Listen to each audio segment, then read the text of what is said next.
Hello everyone, this is CRC Consultant channel. Today I'm Ali here with another video.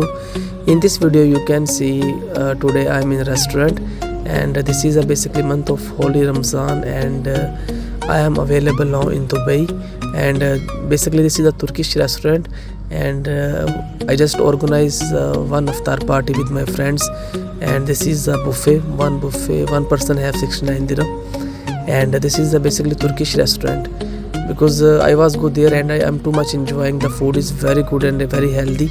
That's why I decided to make a video for my viewers and subscribers. There I have 42 dishes and different type of salads and mutton soups and two type of juices and biryani and pulao, so many things, and this is a very healthy food and very healthy meal. That's why I decide to make a video for my viewers and subscribers.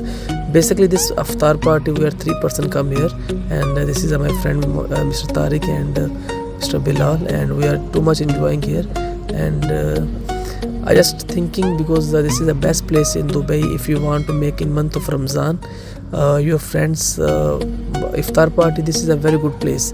This is also is not more expensive. 69 dirham is not too much. Have 42 dishes you can see in this video, and the food is also very good stuff, and you can see the ambience of this restaurant, the very good, and the crockery and the staff is very humble, and the food is very good, and we are enjoying too much. You can see in this video.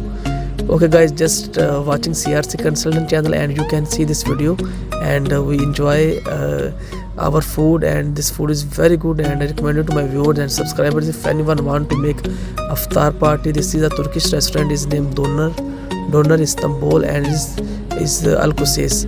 Okay, is front of Excellence Driving School. This is a very good restaurant. I am not make advertisement this restaurant because I just enjoy. That's why I recommend it to my viewers and subscribers. This is a very good restaurant, and if anyone come here, and you can enjoy your meal and iftar party. Thank you so much. Keep watching CRC Consultant channel.